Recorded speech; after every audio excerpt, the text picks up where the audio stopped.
So to my right, we have Sarah McGuire from Sandon Valley, who's become a community representative for this Sandon Valley. Did you volunteer for that, or just sort of? No, just sort of landed on me.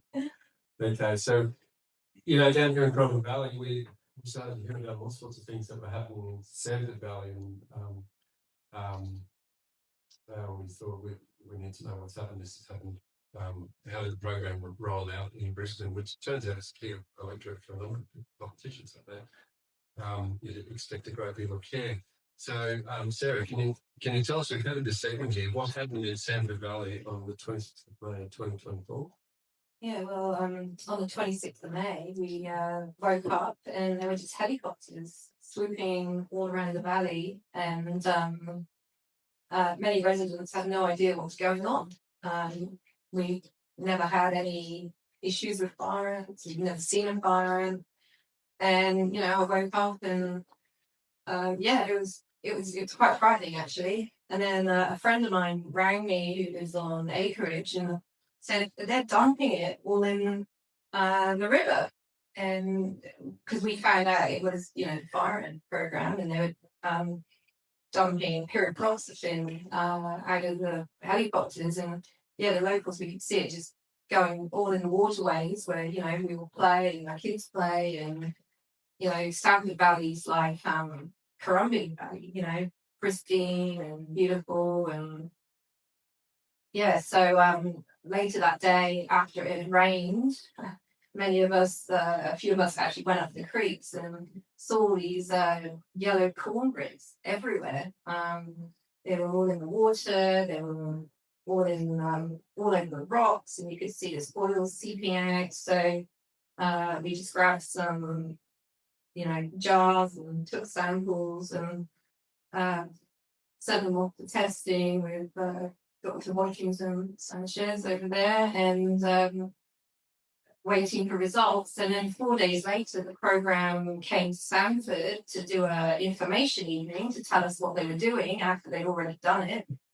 And the first thing they did was admit that we're sorry, Stanford, we've made a mistake, and we put the wrong chemical in your creeks, and it was the one that's toxic to, very highly toxic to aquatic life. And quite rightly so, that locals were very, very angry about it. And that meeting was, we've got some footage from that meeting where locals were saying, you're not coming on my property, you're not going to do this anymore, you're not going to poison our waterways. And then so the meeting went on for many hours with many angry locals. And all the program just said is, no, we can't halt it yet. And then a few days later, a media statement was released, and they said they would be halting the program because they had to report themselves to the regulator because they admitted they'd done the wrong thing. They only admitted to doing Dawson Creek, which was a small creek, but we found evidence of it being all in the South Pine River, and which they said it was a pilot error. He didn't know there was a running waterway there, but I said, well, how can you not know the rivers there? It's the main rivers through Stanford. And then after that, we got the water test results in, and Dr. Washington, would you like to say what the results were? Well, the results were positive in Dawson Creek. Came out at 81 to 84 micrograms per liter, and that's quite significant. I've basically, if you do a search under Australian regulations, you don't find any bad news for the amount of pyroproxyfen that should be in waters. So I went further afield, and I found that in the European community, the maximum allowed is 10. So that was quite significant, much higher. And the biggest problem that I have in Europe is that fish are affected, and not just fish, but most of the aquatic life.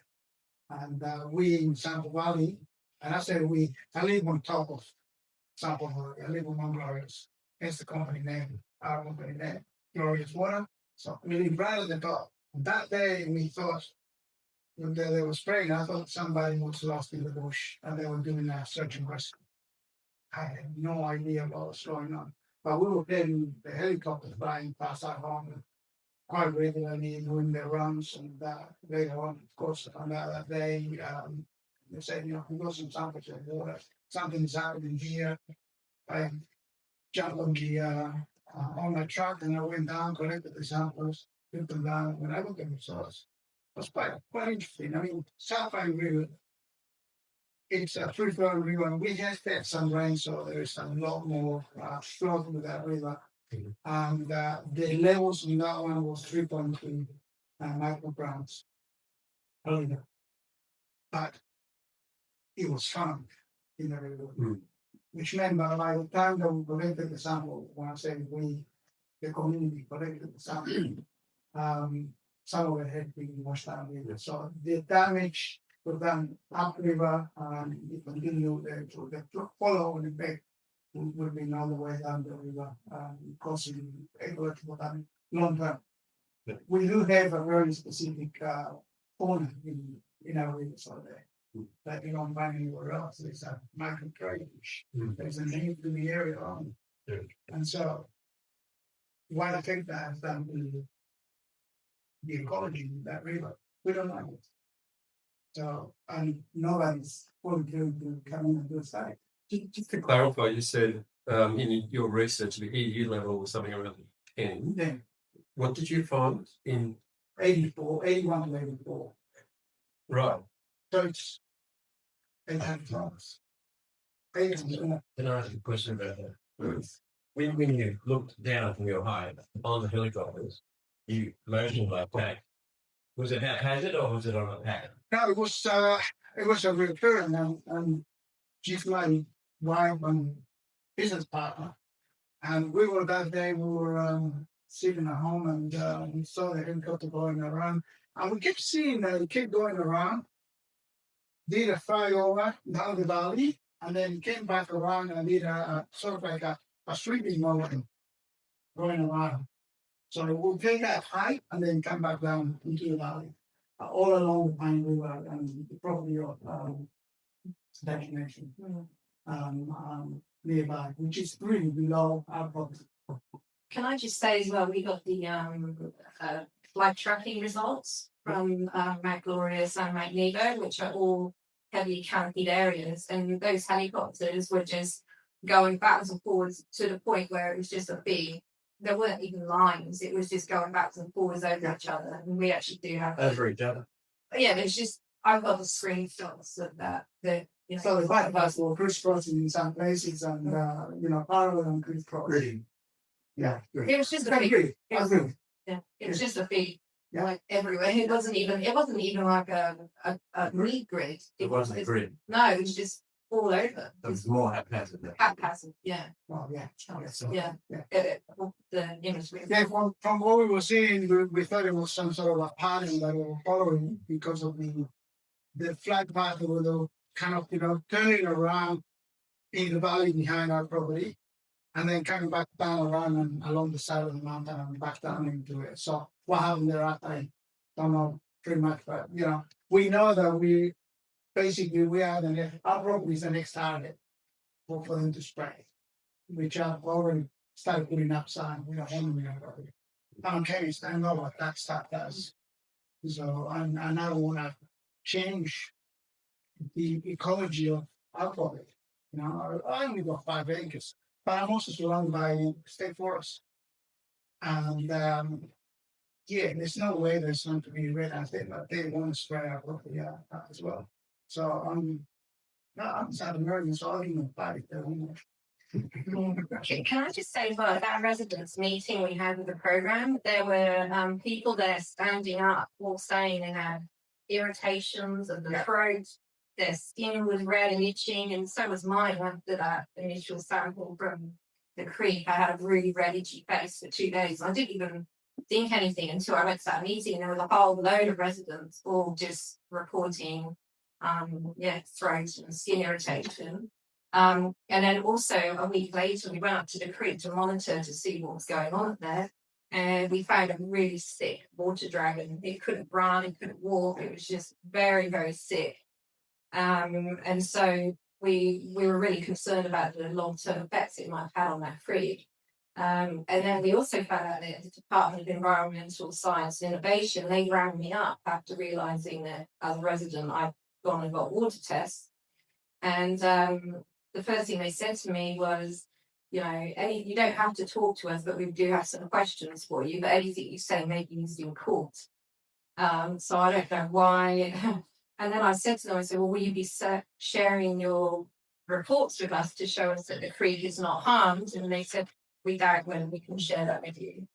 And then since then I was asked to go on the radio, where I spoke on the radio. And ever since then, I seem to be attacked by Mark Ferner, the head of DAC, who's now saying we're anti-vaxxers and conspiracy theorists for asking questions. And all I've done is ask questions, and so yeah, we seem to. There is a legitimate concern when we actually found through my business and taking it down to the forensics laboratory.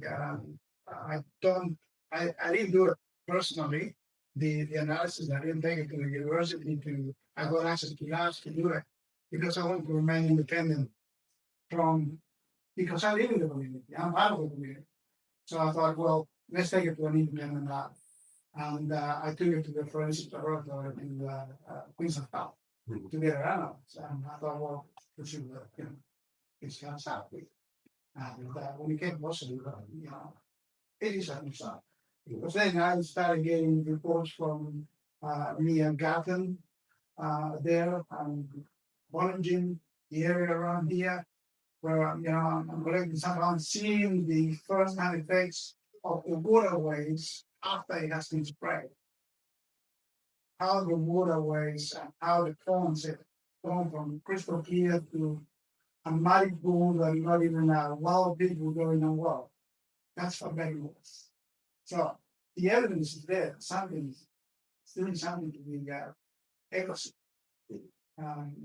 Of course, the sample, once we analyze them after a week or 2 weeks, even the metabolites of paracetamol was not there, dilution, but that doesn't mean that the effect has not been caused already. I mean, you see it, you see the water, all the residue on the top, no life, bowling from the bottom, from sulfur reducing bacteria. So pushing bacteria to whole bones and completely destroy the eggs. So, I've seen it with my own eyes, and there I even had one where they sprayed five times, I think it was.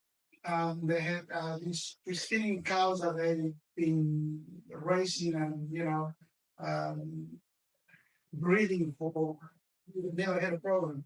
One still there, and the other one with neurological problem, which they had to put down. I actually saw with my own eyes. Poor little calf couldn't even walk, bending legs and shaking their head, like, having, so I saw it, I go, well, and they had 2 maize that were about to be, birthed, and they were worried about it. So tested the water, when told me, they eat this area, about 5 times. Yeah, and I just want to touch on that point. The incident you're talking about, Sarah, we introduced was on the 26th of May. We're just talking about one round of application. That's what happened in one round, 8 times an EU legal limit. But obviously, that's wrong. Yeah, I mean, my concern is, and my question to them is, well, how many other areas are you poisoning with pyriproxyfen? When I believe they only admitted to seeing it or admitting to doing it by mistake because we were testing the water ourselves. I mean, how many other areas have not even had their water tested? And like I said, they apologised and then they said they're going to change that they're only using S-methotrexate from now on over our valley. But that doesn't do me any more confidence. We don't want that either. It's not organic. It's a poison. It still does what pyriproxyfen does. Well, the week, about 3-4 days after the sample was collected, I also had a phone call from the firearm authority when you know doing and clean the tank. I don't leave ones. I do analysis. I do water quality, filtration, and making sure that the water that we should use. I'm very passionate about the quality of the water. I'm passionate about purity, etc. So that's inside. So yeah, they did a house on the top with a drone, and they dumped the bank all over the roof, and it went into the tank, and that day it rained, so pretty contaminated the whole area. The whole tank, they had 2,000 liters of water that goes down the drain, which of course is going to be dumped on the ground and go down into the street, and then has to be cleaned and refilled. So then, that point about S-methoprene, we're going to change to S-methoprene now, and it just reminded me of an incident here where they were walking along with hand spreaders, and I said to the young woman, aren't you meant to be wearing gloves? Is all I want to know. I know you're meant to be wearing gloves. It's on the safety sheet. And she said, no, it's okay. This is the organic one. And it's kind of amusing, but it's not, because I employ a lot of young, bright people here around her age on that similar sort of casual rate. And she's walking along, someone's told her this is an organic product and you don't need to wear gloves. And I'm thinking, what's the long-term impact on her? She's handling this all day, every day. And that was one of the conditions when I made this sort of deal with the firearm program here. I said, you must comply with your own permits. That means you got to wear gloves. You got to make your people wear gloves. What's my risk if I allow you to come up here and they're not wearing gloves? I don't know, whose responsibility is that? Because I'm aware of it. Look, just an interesting point, but S-methoprene is not an organic product, right? I'm not getting confused here. That's an endocrine factor. It's an organic molecule, yes. But What's the definition of organic? organic has carbon balance in it. So it's not the way it's farmed or anything like that. Organic simply has carbon in it. Yeah, that's right. That's an organic-based molecule, but that doesn't mean that it's produced by plants. Yeah. It is a synthetic compound that is used for treating and controlling pests. So then, you probably have a much better definition, but then, as a chemist, I look at it. Yeah, but then when I first asked them, we're in an organic area where they grow organically, and I asked them, and I said, we can't spray this. I'm trying to be organic. And she said, oh no, that's safe for organic. And basically, kept telling people this is safe for organic. This was the leader of the little team because they had to get their Aubort, so I saw that the farmers on top of it. And it turns out that you have to have 1 year. We used to have 1 year holding period when you spray S-methoprene, but they put that down to 3 weeks now. They amended that. Maybe that's organic. No, that's yeah, that's a notice by that. the confusion comes in that S-methoprene is not an organic product. It is the product that is approved for use on the organic farms. That doesn't make it organic. Yeah, it's just the one that was approved.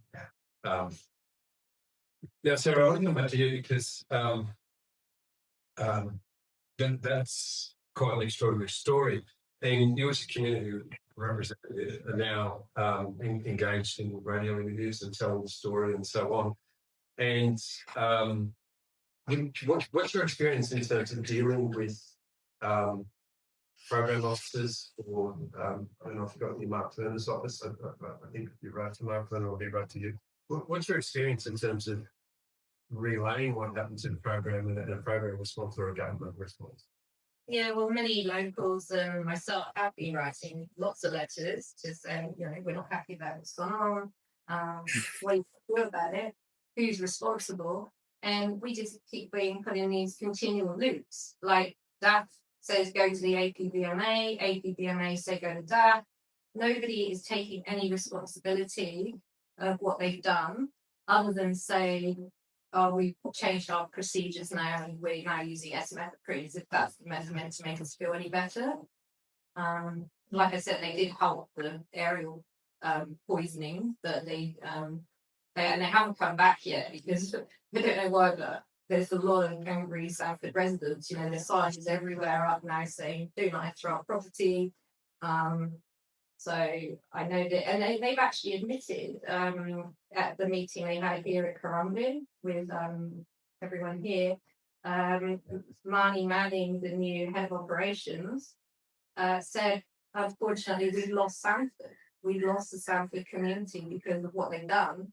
And they're supposedly working hard to win us back. But all they did was offer us an online webinar that was a one-way flow of information from them. They wouldn't let us ask any questions. And that was their response to thinking they're going to win Sanford back. They can't win us back because our trust is broken there. And I mean, from what you said before, you've been demeaned with. Someone called you an anti-vaxxer? Oh, well, yeah. I've been on a couple of radio interviews, and recently Mark Furner seems to appear 10 minutes after me, and he gets twice as long as me to talk. And I think he said to Peter Gleeson and on 4BC, oh, you do know the people you've got on your show talking about us are anti-vaxxers? And I'm like, I don't even know why they're saying, you know, he knows nothing about me. And it's a way of just trying to discredit us asking questions as community members that, oh, we must somehow be conspiracy theorists because we're asking, you know, why are you poisoning our valley when we don't have fire ants here? And then in response to that, we saw that the permit for SMF increases do not apply when fire ants are present. And like Dr. Conny said, they just changed their permit to say they can now. So it's, yeah. All right. That's quite a story. Now, it reminds me, I think, of every estimates or government review audit 2019 audit review of the program. I don't think they've ever done a review and said everything's going really well. It seems to be a constant flow of too slow, not on track, not on program in 20 years. Look, this is 20 years later. They've been doing this for 20 years and still they're able to throw the wrong product in the creek without you even know that coming.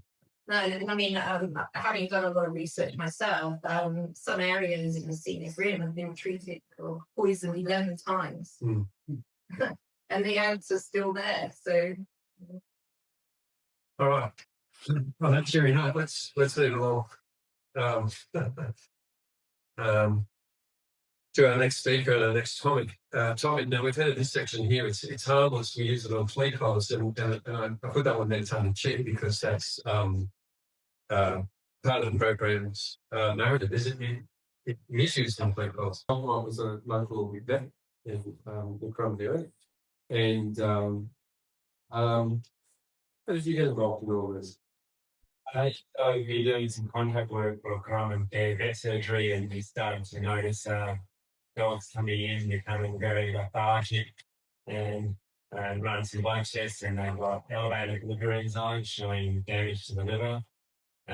You might see this, and we've run through a whole lot of potential liver toxicities, but there's certainly a consistent story there of being fire intake just recently placed in the area. Story after case. But it's hard to prove this because we can't actually test for the toxin. But there certainly seems to be a strong correlation between placing a bait and this consistent signs of vomiting, lethargy, and elevated liver enzymes. And a couple of cases, unfortunately, of dogs just found dead a couple of days after the bait had been placed. One was in Labrador. On a big property, they might have come in and sprayed the corn everywhere, and maybe Labradors make a lot more than any other dog and just basically found dead one morning. They say it's harmless use on flea products. It certainly has been a very useful method of flea control, but it was always very carefully placed toxin between the shoulder blades, put on just the right amount for the right size dog. When they're to put it on newborn puppies. So we have been using these chemicals for a long time in the veterinary industry for flea control, and it's certainly been very effective for flea control. But there always will be reactions to these products. They're definitely toxic and have shown to be toxic occasionally in dogs and cats. So you have to always be careful and use it very correctly in the right way. But there was, dogs aren't being exposed to it in massive quantities. These dogs are particularly, might have been ones that lick their feet a lot, so they were walking normally around or whatever and licking their feet a lot. So they seem to be ones that seem to be more exposed to this than a dog that doesn't lick its feet.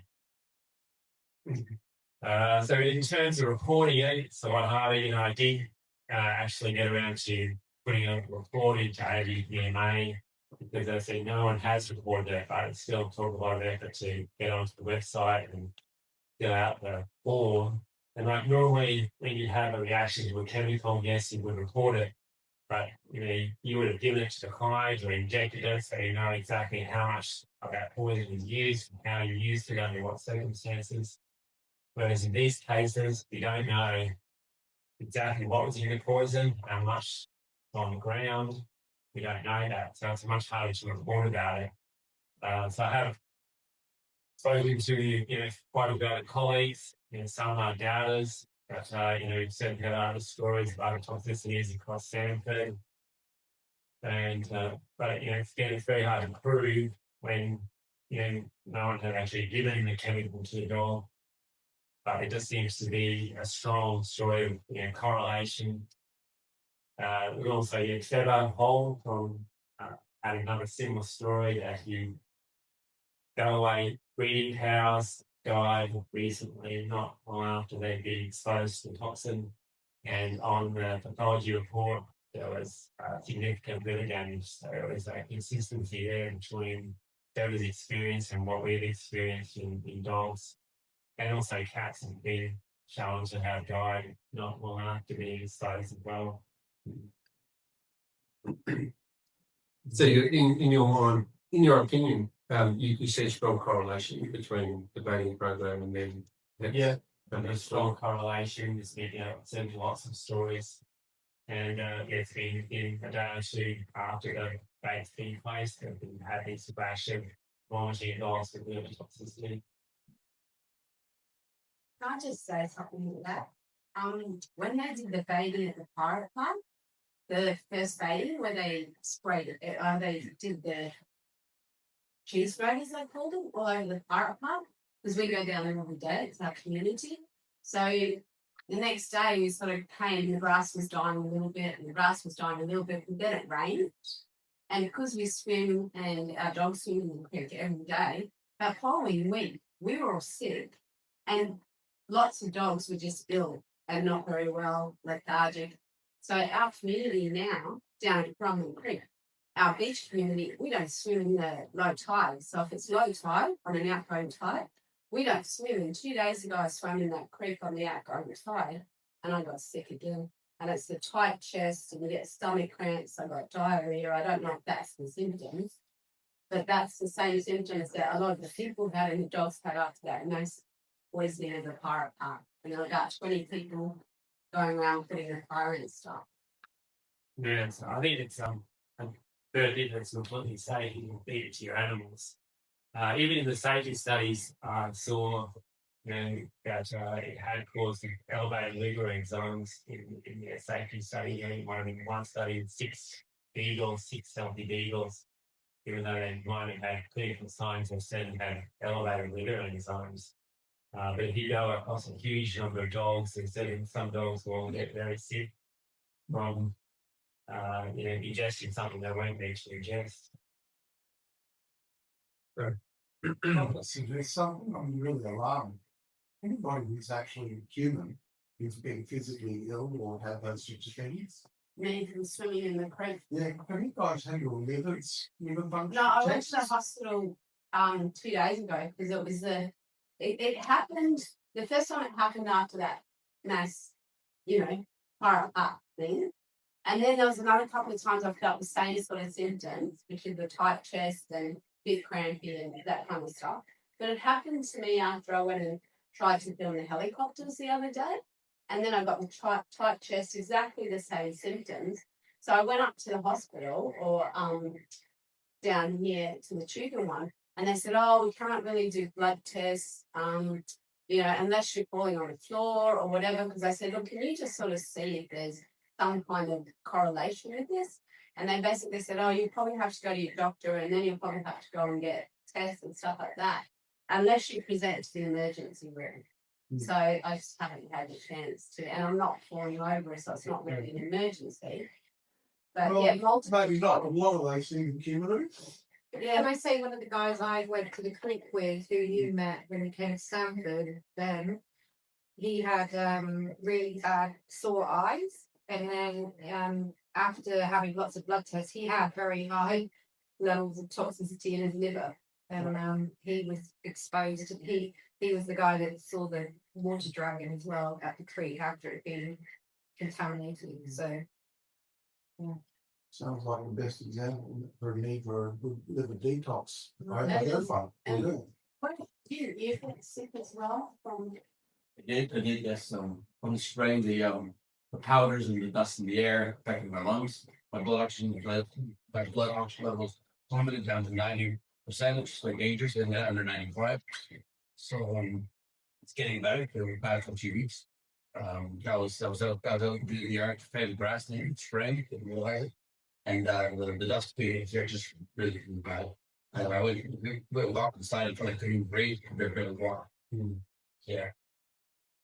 There's something in this in terms of and I got what Sarah did, that you're just an alarmist, do this. I said, look, I'm just telling people to be effective swimming in the creek because I got sick 2 days ago. And you guys can make up your own mind, but I know the correlations of when I've been swimming, when I've been under the helicopters, and I know the symptoms. So I just thought I'd let you know, because we're in the creek every day, we're the perfect lab rats to give you feedback on how that actual creek is. And I can tell you it's toxic. And if you think I need to be a scientist to look at my own health and correlate, but they don't. I said, where's their research to show it's safe? I said, they got zero. But why don't you go and question them? And that was the attack that Sarah got. And that's the shame about this, is that people become the advocates because they've been told that these things are safe and they don't want to believe it themselves. So they actually parrot the same thing. And that's the marketing strategy, is if you say the same thing enough times to people, they will actually believe it and then say it back to the next person. So if you look at their marketing strategy, even though it's $10 million, it's got the same messaging. It doesn't change. And they don't answer questions. If you answer questions, you dilute that. Isn't it bizarre that it's a marketing strategy when in fact this is not a public, flog if you like the shop. Yeah. It's a marketing strategy to basically snag the people in the community. Absolutely. That's what it was designed to do. so these adverse events and adverse event reporting. John Holt up there in North Valley with the cows. He has his own story about, and he didn't report. He did it properly with his own pathology reports and so on. And we might capture that separately. The story he had around simply lodging a report and trying to respond. But we might move along. But it's something we'll circle back to at the end of the day in terms of what we want. And I think it's incumbent upon all of us, if there's a mechanism to report an adverse event, we need to do it, as difficult as it might be. So I did was report, and I didn't even know that it had to be in the sea by the So it'll be interesting. I'd love for you to keep us up to date with how that tracks through time frames, how quickly they turn around, what they say. Yeah. All right, now we're going to move along. Dave, are you still with us? Yes, I am. Can you hear me? Yes, absolutely. So we're on the home straight. But we've got we're moving to this next point, topic 5, safe and effective. And I wondered if there was anything in that topic which we didn't cover off in our earlier discussion. Was there anything there, David, that you wanted to add to? Sorry, I missed the topic name. It's topic 5, safe and effective on storyboard, and some of the questions there we're talking about. We talked about the product's half-lives. We talked about, the question there is killing native ants foolish, and I took that from somewhere. I'll probably misquote it. Might be Matt Landos. No, it was someone else. But it's in the literature. They did a study on 5 native ant species, Yeah. and they were all affected. Yeah. So it is in the literature, and it's very important. Ants are very good for seeding, taking seeds and down in the ant nest and actually germinating seeds. Mhm. That's the native seed. So yeah, they have, and they also are very effective controlling the population of insects as well. So that there's a balance, and there is one is balance. Yeah. So, I'm going to preface what I'm going to say by congratulating everyone who's contributed on the quality of the research and the thoroughness of what's been covered. I don't think there's any doubt that there's valid and important concerns here. So where does this take us? Where do we go with this? What's the outcome we, as in terms of the collective of this meeting, say we want? That's what I think Gigi was getting at in terms of the exit strategy here. What are we going to ask for to create an improvement? You have control of your land, you have control of your communities, that is your domain. If you say to the government, we can do this ourselves, thank you very much, then you're in charge of how you go about doing it. And if you don't want to use pesticides to control or manage the ants, you don't have to. Now, the government are actually heading in this direction already, if you take note, by giving out free chemicals. Why are they doing that? They're wanting to domesticate the community into thinking those poisons are safe and you can do it yourself. They're already seeing where it's going to head. It's going to head to you to do. So what do you ask for? We want to do it ourselves, and we want to do it safely without using these dangerous toxins, and we want that to be allowed, and we want you to assist us with that. That's where you go. And you have plenty of money to do that. Just give us some money and we'll get some facilitators and we'll manage the ants on our land. Thank you very much.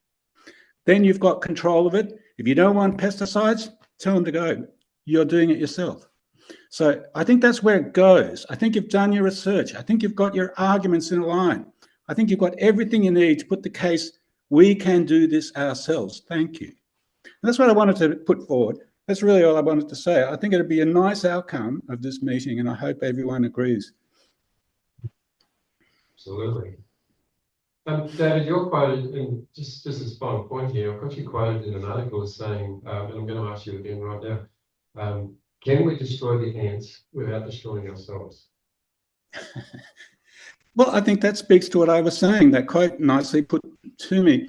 Yeah, this is what my approach is in terms of pesticide reduction.